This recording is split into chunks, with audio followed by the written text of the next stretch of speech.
ரகசிய உண்மைகள் channel viewers அனைவருக்கும் வணக்கம். முருகருடைய தீவிர பக்தரா நீங்க? எந்த முருகர் கிட்ட எந்த வேண்டுதல் வைக்கணும் அப்படிங்கிறது தான் இந்த வீடியோ பதிவுல நம்ம பார்க்க போறோம். அது என்ன, எந்த முருகர் கிட்ட எந்த வேண்டுதல்? முருகர் அப்படின்னாவே எல்லாமே ஒண்ணுதானே அப்படின்னு நினைப்பீங்க. முருகர் பல ரூபங்கள்ல பல ஊர்கள்ல கோவில் கொண்டிருக்காரு. ஒவ்வொரு இடத்திலும் அவருடைய தோற்றமும் மாறும், சக்திகளும் மாறும். ஒரு ஆணால் உருவாக்கப்பட்ட 6 பெண்களால் வளர்க்கப்பட்டவர் தான் முருகப்பெருமான். முருகப்பெருமான எப்பெல்லாம் வழிபடலாம் அப்படின்னா, இவருக்கு உகந்த திதியான சஷ்டி திதியிலையும், இவருக்கான நட்சத்திரமான கிருத்திகை நட்சத்திரம் அன்னைக்கும், இவருக்கே உகந்த கிழமையான செவ்வாய்க்கிழமை அன்னைக்கும் முருகப்பெருமான் வழிபாடு பல காலங்களாக நம்முடைய ஊர்கள்ல நடந்துகிட்டு இருக்கு. இவர் எல்லா இடத்துலயும் ஒரே ரூபம்தான் அப்படின்னு நீங்க நினைச்சாலும் அதுதான் கிடையாது. இவருடைய தோற்றங்கள் ஒவ்வொரு இடத்துலயும் மாறுபடும், சக்தியும் அதற்கு ஏத்த மாதிரி மாறுபடும்.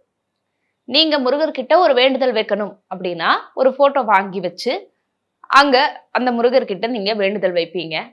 ஆனா நீங்க எந்த முருகரை எதற்காக வழிபடணும் அப்படின்னு ஒரு விஷயம் ஆன்மீகத்துல சொல்லப்படுது.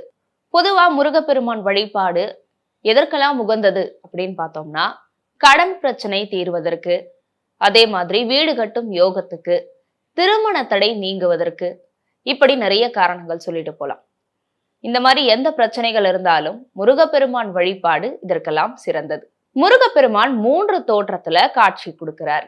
ஒன்று பாலமுருகன், இன்னொன்னு சுப்பிரமணிய சுவாமி, இன்னொன்னு சண்முகம். பாலமுருகனை வழிபடுறதன் மூலமா குழந்தை பாக்கியம் கிட்டும் அப்படின்னு ஆன்மீக பெரியவர்களால் நம்பப்படுது. பாலமுருகனுக்கு 2 கைகள் தான். இவர் குழந்தை தோற்றத்துல இருக்கிற முருகப்பெருமான்.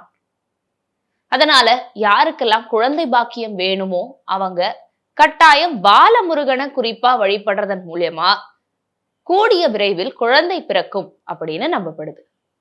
அடுத்ததாக சுப்பிரமணிய சுவாமி. இவருக்கு 4 கரங்கள் இருக்கு. சுப்பிரமணிய சுவாமி ஒரு இளமை தோற்றம் உடையவர்.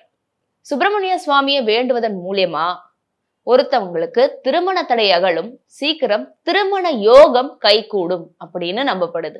அதனால யாரெல்லாம் திருமண காரணத்துக்காக முருகரை வழிபட்டுட்டு இருக்கீங்களோ, நீங்க குறிப்பா சுப்பிரமணிய சுவாமியை வழிபடுறதன் மூலியமா உங்களுடைய வேண்டுதல் சீக்கிரம் நிறைவேறும். 3வதாக சண்முகம். இவர் 12 கரங்களோடு 6 முகத்தோடு காட்சி கொடுக்கிறார். இவரை வழிபடுறதன் மூலியமா உங்களுடைய எதிரிகள் எல்லாம் பஸ்பமாயிடுவாங்க. எதிரிகள் தொல்லை உங்களுக்கு நீங்கிடும். அடுத்ததாக வாழ்க்கையில உங்களுக்கு ஒரு நல்ல வழி பிறக்கும் அப்படின்னு நம்பப்படுது. இனிமேலாவது எந்த முருகரை எதற்காக வழிபடணும் அப்படின்னு நீங்க முருக வழிபாட்டுல ஈடுபட்டு இருந்தீங்கன்னா அதுக்கேத்த மாதிரி பார்த்து வழிபடணும். தாய் தந்தை 2 பேரும் ஒண்ணுதான். 2 பேரும் ஒரே அளவு பாசம் தான் நம்ம மேல வச்சிருப்பாங்க. ஆனா சில நேரங்கள்ல தாய்கிட்ட கேட்க வேண்டிய விஷயங்களை நம்ம தந்தை கிட்ட கேட்க முடியாது. அதே மாதிரிதான் இந்த முருக வழிபாட்டிலையும். முருகர் அப்படின்னா எல்லாமே ஒண்ணுதான். இருந்தாலும் ஒவ்வொரு உருவத்துக்கும் சக்திகள் மாறுபடுது. ஆன்மீகத்தின் மீது உங்களுக்கு அதீத நம்பிக்கை இருந்தா இதை பின்பற்றுங்க. மேலும் இந்த மாதிரி பல சுவாரஸ்யமான ஆன்மீகம் சம்பந்தப்பட்ட தகவல்களோடு அடுத்தடுத்த வீடியோஸ்ல நான் உங்களை சந்திக்கிறேன். Until then, it's bye from Soundarya Shivraj.